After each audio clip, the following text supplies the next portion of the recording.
भगवान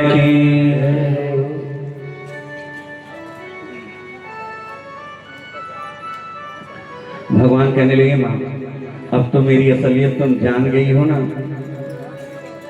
लेकिन एक निवेदन है कि यह जनिकतहु कहब अब माई, जनिकतहु कहब अब माई, यह जनिकतहु कहब अब माई, जनिकतहु कहब अब माई। एक कथा सुनने वाले माता बहनी ईमानदारी से बताना, जितने लोग बैठे बोलो बेटा को माँ ज्यादा मानती है कि पिता? जल्दी बताओ, ज्यादा सोचो समझो न। माँ अपने बेटे को अधिक मानती। यदि बेटा को कुछ हो गया तो बोलो पहले मम्मी की तबीयत खराब होनी चाहिए कि पापा की? पहले मम्मी की। लेकिन यहाँ किसकी तबीयत सबसे पहले खराब हुई, पापा का कि मम्मी का? पापा का। किसका? दशरथ जी का। और पुत्र के वियोग में मरना चाहिए किसको? जिसको ज्यादा प्रेम है माँ को। पर मरा कौन पहले? अम्मा। क्यों? कभी रामायण में ये भी विचार करो कि क्यों, कैसे, क्या हो, ऐसा क्यों? और वो भी मरे भी तो गए कहां? देवलोक में गए, मोक्ष नहीं मिला। ताते उमा मोक्ष नहीं पायो, क्योंकि भगवान को पुत्र समझे, वरदान के कारण पुत्र वियोग में गए, लेकिन उन्हें समझ नहीं पाए कि है कौन। समझा कौन? ये देखे हुए हमारा असलियत हो तो जानी हमारे बारे में। तो भगवान का असलियत देखा कौन था? माँ। वो मरी क्यों नहीं? क्योंकि वो जान रही थी ये हम इनके खुद हैं, ये हमारे थोड़ी हैं, ये तो भगवान है, इन्हें कहाँ दुख मिलेगा। या ना तो कांत थी तो चिंता उनको किसकी हुई? बोले ये तो भगवान है, ये सब बर्दाश्त कर लेंगे, चिंता करना तो हम भरत की करेंगे। ये बेचारा कैसे सहेगा?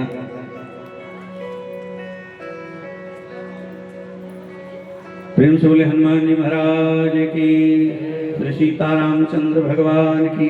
भगवान को समझना चाहिए। नारद बाबा आ गए, अब भगवान बैठे, अब वो अपन दुख सुनावे लगे। कहा भगवान मेरे ही श्राप के कारण आज आप रो रहे हैं ना। मोर श्राप कर अंगीकारा, सहत राम नाना दुख भारा। हमको गुस्सा आ गई थी, आपको श्राप दे दिए थे। अच्छा मानो हम बियाह करना ही चाह रहे थे, तो जो विवाह में अगर मैं विवाह करना चाह रहा था तो प्रभु के कारण क्रैन दिया। आप किस कारण से मुझे विवाह नहीं करने दिए? आप तो मुझे अपना पुत्र मानते हैं ना। भगवान कहने लगे हाँ। तो कहने लगे तो मेरा मुंह बंदर का क्यों बनाया? आपके दो पुत्र हैं। भगवान के कितने पुत्र हैं? दो। कौन कौन? सबसे बढ़िया एक है शंकर भगवान और दूसरे हैं नारद। तो कहने लगे नारद एक पुत्र का तो विवाह जबरदस्ती जाके करवाए, वो नहीं कर रहे थे, तो हम करना चाह रहे थे तो हमको नहीं करने दी। भगवान कहने लगे इसलिए कि शिव जी मेरे बड़े पुत्र हैं, तो मेरे छोटे पुत्र। बड़ा पुत्र ज्ञानी होता और छोटा पुत्र अज्ञानी होता। बोलो आपके अगर दो पुत्र हैं, एक है 25 वर्ष का और एक है 5 वर्ष का, तो कौन के ब्याह जबरदस्ती हुई? 25 वाले का ना नहीं करना चाहेगा। अब 5 वर्ष वाला कह दे मम्मी हम ब्याह करेंगे, बोला आप करने देंगे? अब बच्चा कह दिया हम रात में नहीं खाएंगे रोटी जब तक ब्याह नहीं करोगे, तो आप क्या कहेंगे? चल बेटा कर देंगे विवाह, पहले तुम रोटी खाओ। माँ बहकाती। भगवान कहने लगे ठीक उसी तरह से हे नारद तुम मेरे पुत्र हो, पुत्र समान हो, भक्त हो, और भक्तों की मैं उसी प्रकार से रक्षा करता हूँ। कैसे? कहे करहूँ सदा तीन कर रखवारी, सदा तीन कर रखवारी। जिमि बालक राखी महतारी, जिमि बालक राखी महतारी। जिमि बालक राखे महतारी। इसलिए हम तुम्हें विवाह नहीं करने दिए। नारद बाबा गए, जीव नारद जी गए तो लक्ष्मण को क्रोध आया, कहने लगे महाराज एक ही बाण से मैं पंपापुर को जला के राख कर दूंगा। जैसे आप की सुधि भुला गया, राजा बन गया तो अपने आप को क्या समझता। उठाए धनुष और बाण, कहने लगे जा रहा हूं पंपापुर, जला दूंगा पूरा राज सुग्रीव का। भगवान समझ गए कि लक्ष्मण भैया क्रोधित है। अगर क्रोध ज्यादा आ जाए तो क्या करना चाहिए। और कोई आपको बार बार ये कह रहा है, ललकार रहा झगड़ा करने के लिए, मारने के लिए, तो क्या करना चाहिए। ज्यादा क्रोध है तो कह दो ठीक है कोई बात नहीं, कल बताऊंगा इसे। क्योंकि आज ज्यादा गुस्सा है, आज जाओगे तो बात बिगड़ जाएगी, और कल जाओगे तो क्रोध शांत रहेगा। भगवान कहने लगे चिंता मत करो लक्ष्मण भैया, कल उसे एक ही बाण से मार देगा।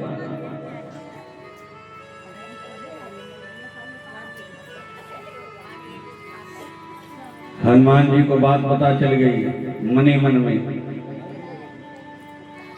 सुग्रीव को जाके समझाने लगे कि आपका दिमाग सही है कि नहीं। अरे थोड़ा याद करो क्या वादा किए थे मित्रता के समय, क्या संकल्प लिए थे, भुला गए प्रभु को। 3 महीने बीत गए।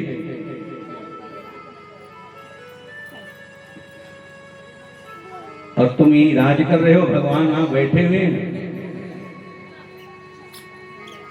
पूरी बरसात बीत गई, शरद ऋतु आ गई, ठंड सर्द बर्दाश्त कर रहे हैं, तुम यहाँ राजमहल में राजभोग रहे हो। अब तो सुग्रीव घबरा गया। यहाँ लक्ष्मण जी चल दिए, बोले भी चल के इसे ठीक कर देता हूँ, ज्यादा इसे मस्ती करी। लक्ष्मण जी को जब पता चला, सुग्रीव को पता चला कि लक्ष्मण जी आ रहे हैं, तो मारे डर के अपने आगे नहीं गया। अपने जितने मेहरारू लेकर कुलीन के आगे कह दिए। चलाक मनई तो यह करते हैं कि लड़ाई झगड़ा में मेहरारू लेकर है, कितनी छोटी। पर यही उपाय था। अंगद, तारा, सुग्रीव की पत्नी सब आए, लक्ष्मण जी को ले जाकर के पलंग पे बैठा। क्यों? क्योंकि लक्ष्मण है काल। अच्छा देखा गया कि शाम को भी दूध पिलाया गया अपने यहाँ, है ना। कछुआ कटिया में फंसाए गए हैं, शाम को दूध पिलाए गए हैं। टेढ़ा पेड़ रहे जंगल में, सीधा प्यारा चलाए गए हैं। बलवान का बालन बांका हुआ, बलहीन सदा ही सताए गए। तो काल की सेवा करनी जरूरी है, वो भी ना। तो पलंग पे बैठा करके सेवा की। अब सुसज्जित कर दी अपनी सेना, हर टुकड़ी में एक एक सेनापति बना करके, और उनका संचालन करने के लिए जामवंत जी को तैनात। मुख्य सेनापति के रूप में सुग्रीव जी खुद हो गए और अंगद। अब पहुंचे भगवान के पास, दंडवत प्रणाम करके सरकार क्षमा चाहते, गलती हो गई हमसे।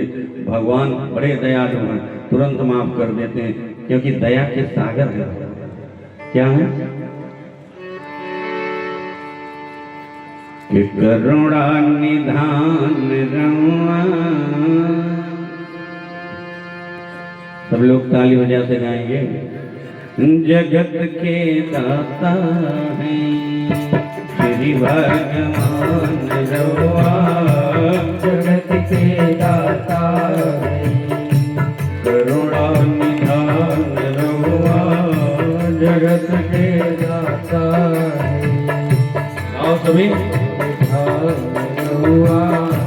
जगत के दाता श्री भगवान रवा, जगत के दाता है श्री भगवान रहुआ, जगत के दाता है। मैया शबरी घर गई, मैया शबरी घर गई, से बिरह कैले प्रेम से फिर में कैले के बखान रवा जगत के दाता है कई के बखान रुआ जगत के दाता है करुणा निधान रवा जगत के दाता है करुणा निधान रुआ जगत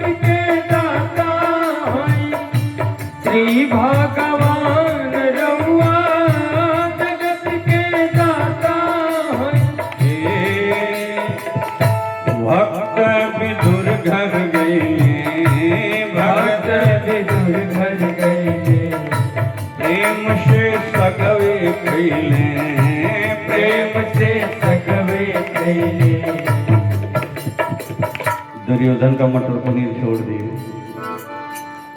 छोड़ी पकवान जगत के दाता हमें छोड़ी पकवान रहुआ जगत के दाता है करुणा निधान रहुआ जगत के दाता है ग्राह के मार दिहली ग्राह के मार देहली गज के उबार दिहली गज के उभार देहली ग्राह के मार दिहली ग्राह के मार देहली गज के उबार दिहली गज के उभार देहली जाने जहान जगत के ताहे जाने जहान रहुआ जगत के दाता है श्री भगवान रहुआ जगत के दाता है करुणा निधान रहुआ जगत के दाता है श्री भगवान